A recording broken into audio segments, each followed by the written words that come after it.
नमस्कार। आप सब कैसे हैं? मैं आशा करता हूँ सही होंगे। और आज हम लोग सुनने वाले हैं क्लास 10th मैथ समांतर श्रेणी अर्थात अर्थमेटिक प्रोग्रेशन।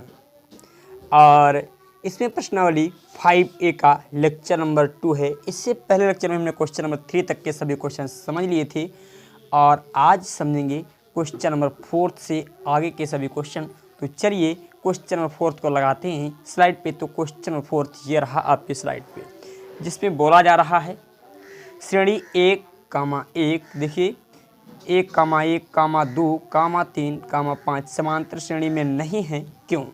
तो इसको हमें सिद्ध करना है, ये समांतर श्रेणी में नहीं है तो क्यों नहीं है। तो लिखेंगे भाई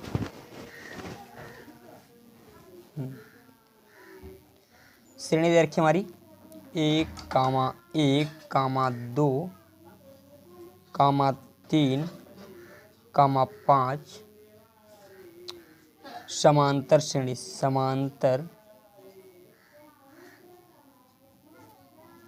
समांतर श्रेणी में नहीं है,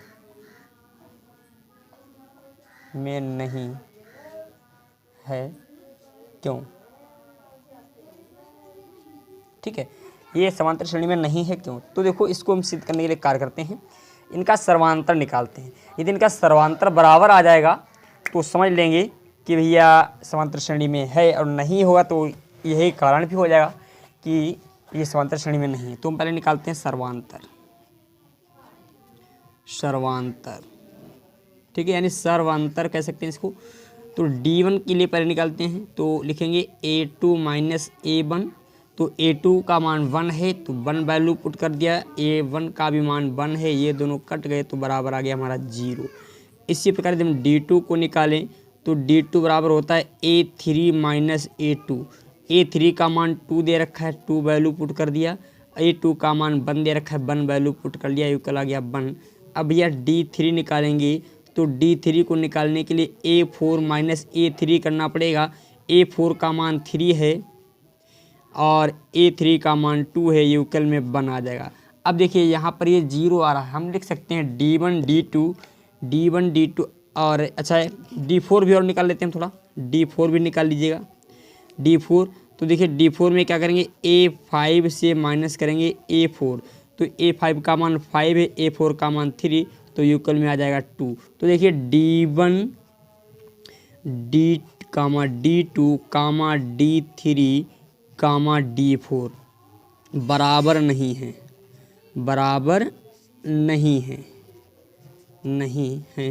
इसलिए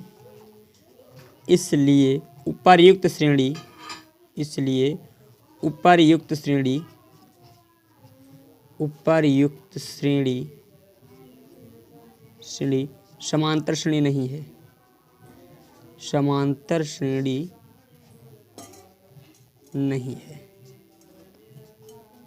ठीक है, समांतर श्रेणी नहीं है। इसके पश्चात क्वेश्चन नंबर 5 को लगाते हैं स्लाइड पे। तो क्वेश्चन नंबर 5 ये रहा आपकी स्लाइड पे, बड़ा सुंदर सा क्वेश्चन है, जिसमें बोला जा रहा है यदि A+1, 3A, 4A+2 समांतर श्रेणी में है तो A का मान ज्ञात करो और श्रेणी को 5 पदों तक लिखिए। मतलब 3 पद तो दे रखे हैं और हमें इसे 5 पद तक लिखना है, अर्थात 2 पद में और इसमें लिखने हैं। तो देखिए क्वेश्चन नंबर 5 बड़ा सुंदर सा क्वेश्चन है। श्रेणी दे रखिए A+1, 3A, 4A+2 ये बताया गया है समांतर श्रेणी में। अर्थात जब समांतर श्रेणी में है तो समांतर श्रेणी में होता क्या भैया, D1 बराबर D2 होता है। मतलब हमेशा सर्वांतर क्या रहेगा, बराबर रहेगा। तो D1 के लिए फार्मूला क्या होता है भैया, D1 के लिए A2 माइनस A1 होता है। तो A2 का मान 3A है, A1 का मान माइनस का A+1, ये देखो ठीक है, बराबर D2 का मान निकालने के लिए A3 से A2 को माइनस करेंगे तो A3 का मान 4A+2, इससे माइनस कर देंगे हम 3A। अब देखिए यहाँ पर 3A माइनस का A, अब 3A की गुणा गुणा नहीं कर रहे हैं, और ये माइनस का 1 हो जाएगा, इक्वल 4A और देखो 4a से जब 3a जाएगा तो केवल एक a बचेगा, समझिए यहाँ पर 4a से जब 3a जाएगा तो एक a बचेगा और प्लस का हमारा बच गया 2। अब देखिए यहाँ पर है क्या है हमारा 3a से जब एक a जाएगा तो हमारा बचेगा 2a बचेगा भी बिल्कुल भाई। 3a से एक a चला गया माइनस का 1 और यूकेल में a+2 बचा। अब हम क्या करते हैं a को इधर ले जाएं तो 2a, अब ये वाला a इधर प्लस का इधर आएगा माइनस का, तो माइनस का a यूकेल 2 और माइनस का तो 1, ठीक है। तो देखिए यहाँ पर 2a से a के निकल जाए तो a बराबर आ जाएगा हमारा कितना 3। बताओ समझ में आया, a का मान आ चुका है 3। इस प्रकार क्वेश्चन नंबर 5 हमारा पूर्ण रूप से सॉल्व होता है। पूर्ण रूप से अभी इसके पद भी लिखने हैं, तो देखो a का मान हमें मिल चुका है। अच्छा 5 पदों तो श्रेणी भी लिखनी है, तो देखो हम क्या करते हैं, पहले a का मान कितना निकाला है 3 निकाल रहा है, तो 3 वैल्यू पुट कर दिया, प्लस का 1 है तो प्लस का 1, तो पहला पद हमारा हो गया 4, दूसरा पद क्या है 3, a का मान क्या है 3, तो यहाँ पर 3 वैल्यू पुट कर दिया, 3 3 9, ये दूसरा पद हो गया। तीसरा पद दे रखा है 4a+2, तो देखो भैया 4a का मान 3 वैल्यू पुट कर दिया प्लस का 2, 4 3 12 प्लस का 2 यानी 14 हो जाएगा। फिर अगला पद क्या हो जाएगा भैया 14 में जोड़ना कितना है, सर्वांतर हमारा क्या निकला, तो अब यहाँ पर पहले सर्वांतर भी निकालना है हमें।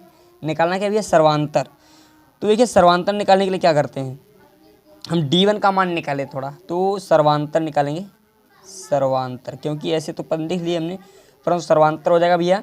देखो a2 से a1 को माइनस करेंगे, a2 का मान कितना भैया 9 है और a1 का मान 4 है, तो 9 माइनस का 4 अर्थात 5, ये d का मान आ गया। अब भैया 14 में आप क्या करो, 14 में आपने 5 जोड़ दिए तो 19 हो जाएगा, और 19 में अगेन क्या करो 5 जोड़ दो तो हो जाएगा 24, अर्थात जो हमें श्रेणी जो प्राप्त होगी वो श्रेणी में यहाँ पर नोट करता हूँ 4, 9, 14, 19, 24, इस प्रकार की हमें श्रेणी प्राप्त हो जाएगी, समझे। हाँ चलो इसके पश्चात क्वेश्चन नंबर 6 को समझते हैं। तो क्वेश्चन नंबर 6 ये रहा आपकी स्लाइड पे। तो क्वेश्चन नंबर 6 में क्या बोला जा रहा है, बोला जा रहा है यदि k+2, 4k-6 तथा 3k-2 तीन क्रमागत संख्या है समांतर श्रेणी में है तो k का मान होता है। बड़ा सुंदर सा क्वेश्चन है भाई, इसको भी हम लोग सॉल्व करते हैं बड़ा प्रेम से, क्योंकि एक एक क्वेश्चन को सॉल्व करते हुए चलेंगे तो इंटरेस्टिंग तरीके से हम लोग समझ सकते हैं। देखिए ध्यान से समझिए भाई प्रत्येक क्वेश्चन को। क्वेश्चन नंबर 6 देखिए बोला जा रहा है k+2, 4k-6, 3k-2 ये तीन क्रमागत संख्याएं समांतर श्रेणी में है तो k का मान याद करना। देखो समांतर श्रेणी के लिए एक रूल होता है, मैंने आपको बताया है, पहले भी बता चुका हूँ फिर बता रहा हूँ। इसमें सर्वांतर क्या होता है बराबर होता है, अर्थात d1 की जो वैल्यू होगी वो d2 के बराबर होगी। और d1 और d2 का मान निकालते कैसे हैं मैंने बताया है। d1 का मान निकालने के लिए फार्मूला होता है a2 - a1 होता है, और d2 का मान निकालने के लिए a3 - a2 होता है। ठीक है भाई, अब समझेंगे ध्यान से एक पॉइंट को, हम इसको सॉल्व करते हैं। देखिए a2 का मान 4k-6 है, 4k-6, a1 का मान माइनस का k+2 एक ब्रैकेट में मैंने लिखा है अभी, यूकेल a3 का मान देखेंगे भाई, a3 का मान है 3k-2, इससे हम घटाएंगे 4k-6। अब देखिए यहाँ पर 4k-6, अब ये माइनस का चिन्ह है तो माइनस का क्या हो जाएगा, और माइनस का चिन्ह बाहर होने के कारण ये माइनस का हो जाएगा। अब 3k-2, माइनस का चिन्ह बाहर है तो अंदर के सभी चिन्ह बदलेंगे, तो माइनस का 4k और प्लस का 6 हो जाएगा। अब देखिए यहाँ पर 4k से 1k जाएगा तो बचेगा 3k। अब देखिए माइनस का 6 है, माइनस का 2 है तो माइनस का 8 बचेगा, बराबर 3k प्लस का माइनस का 4k तो 1 माइनस का k बचेगा। अब देखो ये 6 प्लस का है, माइनस का 2 है तो प्लस का 4 बचेगा। अब हम k को इधर ले जाते हैं तो 3k, और ये वाला जो हमारा k पहुँचेगा माइनस का तो इधर हो जाएगा प्लस का, ये क्या, अब देखो 8 हमारा इधर आएगा तो भैया प्लस का हो जाएगा 4 प्लस का 8, तो भैया यहाँ पर हो जाएगा 4k और 8 4 12, अर्थात 4 1 4 4 3 12, तो k बराबर आ गया हमारा कितना 3। k का मान हमें यहाँ पर 3 फाइंड आउट हो चुका है। अब देखिए k का मान यहाँ पर 3 जब फाइंड आउट हो गया है, अब समझिए ध्यान से, एक एक पॉइंट को समझेंगे। अब यही k का मान यहाँ पर वैल्यू पुट कर दीजिए। श्रेणी हमारी थी क्या, श्रेणी थी हमारी k प्लस 2 कामा 4k माइनस 6 कामा 3k माइनस 2। अब देखो k का मान हम वैल्यू पुट कर देते हैं प्रत्येक में और श्रेणी हम आसानी से फाइंड आउट कर लेंगे। 3 प्लस 2 अर्थात 5, फिर 4 और 3 का मान इनटू में 3 माइनस का 6, तो 4 3 12, 12 से जब 6 जाएगा तो हमारा बचेगा 6। फिर देखो 3 k का मान 3 वैल्यू पुट कर दिया, माइनस का 2, 3 3 9 और 9 से 2 गया तो बचा हमारा 7। अब देखिए 5 6 7 ये श्रेणी हमारी क्या बन रही है, जो श्रेणी बन रही है वो हमारी क्या बन रही है, देखिए भाई ध्यान से 5 कामा 6 कामा 7 बन रही है। तो अब हम यहाँ पर पहले सर्वांतर निकालते हैं, सार्व अंतर निकालेंगे तो D1 बराबर आएगा A2 माइनस का A1। A2 का मान 6 वैल्यू पुट कर दिया और इसका मान 5, तो 1 आ गया। अब देखो आगे के में श्रेणी और भी है, बस इतना ही लिखना है, हमने तो ज्ञात कर ली k का मान, सिर्फ यहीं तक लगाना था, कहाँ तक, ये k का मान ही ज्ञात, इतना आपको लिखना ही नहीं था, मैंने आपको बता दिया। चलो भाई इसके पश्चात देखते हैं क्वेश्चन नंबर 7। तो क्वेश्चन नंबर 7 क्या बोल रहा है, तो देखिए क्वेश्चन नंबर 7 को देखेंगे। बोला जा रहा है a के किस मान के लिए a, a+4 और 3a समांतर श्रेणी है। बड़ा सुंदर सवाल है ये भी, देखो इसको भी हम लोग सॉल्व करते हैं। श्रेणी जो दे रखी है, बोला जा रहा है a, a+4, 3a समांतर श्रेणी है, समांतर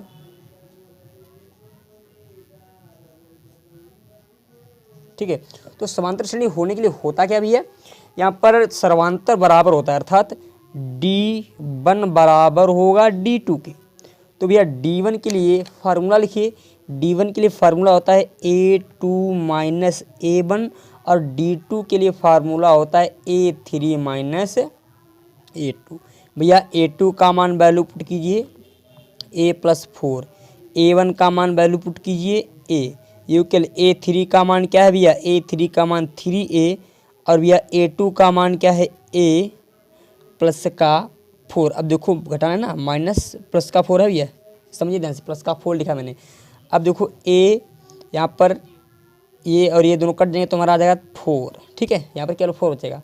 यूकेल 3A माइनस का चिन्ह बाहर होने के कारण ये सभी अंदर के चिन्ह बदलेंगे तो माइनस का 4 हो जाएगा। तो 4 यूकेल 3A से जब A के जाए तो 2A बचेगा और माइनस का 4, माइनस के 4 को हम इधर भेजेंगे तो हो जाएगा प्लस का 4, तो 4 प्लस का 4, तो A यूकेल आ जाएगा 8/2 4, यानी A बराबर आ जाएगा हमारा कितना 4 आ जाएगा, ठीक है। A का मान हमने फाइंड आउट कर लिया है, यानी इस मान के लिए समांतर श्रेणी हो जाएगी। इसके पश्चात क्वेश्चन नंबर 8 क्या बोल रहा है, देखेंगे ध्यान से। क्वेश्चन नंबर 8 में बोला गया है समांतर श्रेणी, तो मैं पहले इसको स्लाइड लगाता हूँ।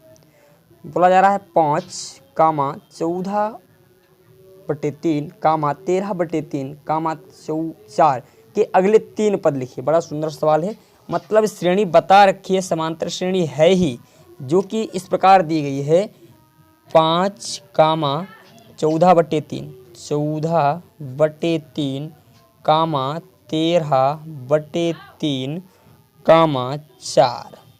तो पहले हम देखो इसमें सर्वांतर निकाल लेते हैं। तो D1 पहले हम D का मान निकाल लेते हैं। सर्वांतर D बराबर होता है A2 माइनस A1। A2 का मान 14/3 है, 14/3 वैल्यू पुट कर दिया। A1 का मान है भैया 5 वैल्यू पुट कर दिया। अब देखो 3×5 = 15, 14 और 3×5 के बट्टे में 3। अब यहाँ पर बचेगा माइनस का 1/3। ये हमारा सार्वांतर आ चुका है। अब यही सार्वांतर हमने समय क्या है करना है, सब में जोड़ देना है। कितने, अगले 3 पद और लिखने हैं। तो देखो 4 में हमें क्या करना है, 4 में जोड़ना है भाई। हम जो अगला पद लिख रहे हैं, पहला पद यहाँ पर निकाल रहे हैं। 4 में क्या जोड़ना है, -1/3, यही तो जोड़ना है। क्यों, क्योंकि इस वाले पद में जब आप सार्वांतर जोड़ दोगे तभी आपको मिलेगा अगला पद। तो देखिए 4 -1/3, 3 चक्कू 12 -1 पूरे के बट्टे 3 अर्थात 10/3 अगला पद आ जाएगा। ये पहला पद। दूसरा पद और निकालना था, तो 10/3 में 10/3 में जोड़ना है -1/3। तो देखिए 10/3 प्लस माइनस क्यों ना माइनस, तो 1/3। अब 3 को लिखेंगे हम एक बार, 10 से 1 जाएगा तो 9, 3 × 3 3 3 9 अर्थात हमारा आ जाएगा 3। ये 2 पद निकालने हैं 3, तो तीसरा पद यहाँ पर निकाल लेते हैं। अब हम 3 में जोड़ेंगे -1/3। तो देखिए 3 3 9 -1 पूरे के बट्टे 3 अर्थात 8/3। ये हमारे पद आ चुके हैं। तो इसके आगे हम लिख देंगे इसी श्रेणी में 10/3 आएगा इसके बाद, और 10/3 के बाद 3 आएगा, और उसके बाद आएगा 8/3। ठीक है, ये हमारे पद आ जाएंगे। ये क्वेश्चन नंबर 8 हमारा था, इस प्रकार सॉल्व होता है। इसके पश्चात क्वेश्चन नंबर 9 को समझेंगे। तो क्वेश्चन नंबर 9 में क्या बोला जा रहा है, ध्यान से समझिए भाई। क्वेश्चन नंबर 9 को समझेंगे, प्रत्येक क्वेश्चन को। क्वेश्चन नंबर 9 में देखिए क्या बोला जा रहा है भैया। 9 में बोला गया है समांतर श्रेणी के प्रथम 3 पद लिखिए जिनके a बराबर 1/2 और d बराबर -1/6 दे रखा है। बड़ा सुंदर सवाल है। 3 पद लिखने हैं जिसमें a बराबर दे रखा है 1/2 और d बराबर दे रखा है -1/6। तो देखो श्रेणी के लिए फार्मूला होता है भैया। तो a1 जो a है उसी को हम a1 मान लेते हैं। अब a2 का जो मान निकालेंगे वो इसमें करेंगे a1 + d करेंगे। a3 का मान निकालेंगे उसमें लिखेंगे a2 + d करेंगे। a4 का मान निकालेंगे उसमें लिखेंगे a3 + d लिखेंगे। a5 का जो मान, बस इतने मान निकालने हैं 3 पदिये में। तो देखो भैया a1 का मान कितना है भैया, 1/2 वैल्यू पुट कर दिया। जोड़ना क्या है, d का मान -1/6 है, वैल्यू पुट कर दिया। तो देखिए 1/2 प्लस माइनस क्यों ना माइनस, तो 1/6। अब यहाँ पर कितना 6 2 6 × 6 और 2 × 2 पूरे के बटे कितना जाएगा 12 आ जाएगा, अर्थात 4/12, 4 × 4 4 × 12 1/3। ये इससे जो अगला पद आ जाएगा 1/3। पहला पद 1/3 और दूसरा पद हमारा क्या आ जाएगा। दूसरा पद मैं यहाँ पर सॉल्व करता हूँ दूसरे कलर से क्योंकि डिफरेंट टाइम। अब 1/3 वैल्यू पुट कर दिया। ठीक है भाई, a2 का मान 1/3 ही तो निकला लास्ट में। अब प्लस का क्या जोड़ना है, माइनस का 1/6 हमें जोड़ना भी है। तो देखिए 6 × यहाँ पर 1/3 माइनस का 1/6 हो जाएगा। 6 × 6 3 × 3 6 18, यहाँ पर आ जाएगा 3/18। 3 × 3 6 18, तो जो ये पद आ जाएगा 1/6 आ जाएगा। अब हम दूसरा कलर और यूज कर लेते हैं जिससे आपको आसानी से समझ में आ सके। भैया a3 का मान वैल्यू पुट कर दीजिए। a3 का मान कितना निकला है, 1/6 निकला है, वैल्यू पुट कर दिया। प्लस इसी में जोड़ना है क्या, माइनस का 1/6। तो देखिए 1/6 और प्लस माइनस की गुणा 1/6 हो जाएगी माइनस। अब देखो ये माइनस ये प्लस दोनों आपस में कट जाएंगे। तो पहले जो 3 पद आए हैं वो क्या है, पहला देखो ये वाला आया है, ये वाला, दूसरा ये वाला, तीसरा ये वाला, मतलब 1/3 1/6 0, ये प्रथम 3 पद हैं। इस प्रकार क्वेश्चन नंबर हमारा 9th भी पूर्ण रूप से सॉल्व होता है। इसका आप स्क्रीनशॉट लीजिए। इसके पश्चात क्वेश्चन 10th को लगाते हैं स्लाइड पे। तो क्वेश्चन नंबर 10th ये रहा आपकी स्लाइड पे। अच्छा, इसमें जो a1 का जो हमने मान माना था देखो ये वाला, इसको भी आप लिख सकते हो 1/2 भी पहले। ठीक है, 1/2 को भी पहले लिख सकते हो। क्यों, क्योंकि इसको a1 माना है। ठीक है, यही क्रियाकलाप इसमें भी किया था हमने भैया, इसको भी आप लिख सकते हैं आराम से, कोई दिक्कत वाली बात नहीं है। अब देखिए क्वेश्चन नंबर 10th में क्या बोला जा रहा है, समझिए ध्यान से। तो क्वेश्चन नंबर 10 में समांतर श्रेणी 2 कामा माइनस का 2 कामा माइनस का 6 कामा माइनस का 10 का प्रथम पद और सार्व अंतर ज्ञात कीजिए। क्वेश्चन नंबर 10th में समांतर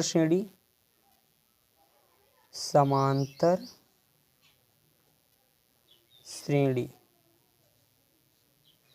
जो दे रखी है 2 कामा माइनस का 2 कामा माइनस का 6 कामा माइनस का 10 का प्रथम पद और सर्वांतर देखो भैया, तो प्रथम पद हमारा क्या आ रहा है, a1 बराबर जो दे रखा है वो 2 है और सार्वांतर ज्ञात करना है, सार्व अंतर है क्या भैया, होता है भैया a2 माइनस a1। a2 का मान कितना दे रखा है 2, तो यहाँ पर माइनस का 2 वैल्यू पुट कर दिया, घटाना है a1, घटाना है ना, ये घटाना का निशान है a1, तो a1 का भी मान 2, तो माइनस का 2 और माइनस का 2 अर्थात माइनस का 4 आ जाएगा। ठीक है, इस प्रकार हमारा क्वेश्चन नंबर 10 भी पूर्ण रूप से सॉल्व होता है। इसी के साथ आपकी प्रश्नावली 5A पूर्ण रूप से सॉल्व होती है और इससे जो अगला लेक्चर होगा प्रश्नावली 5B का होगा। तो आपको यदि वीडियो पसंद आई हो तो आप वीडियो को लाइक करें और यदि किसी भी क्वेश्चन में कोई समस्या है तो आप कमेंट कर दें नीचे। और मेन कार्य, यदि अभी तक आपने हमारे चैनल यूनिक ज्ञान एकेडमी को सब्सक्राइब नहीं किया है तो भाई सब्सक्राइब कर दें। धन्यवाद, थैंक यू, फिर मिलते हैं अगली वीडियो में।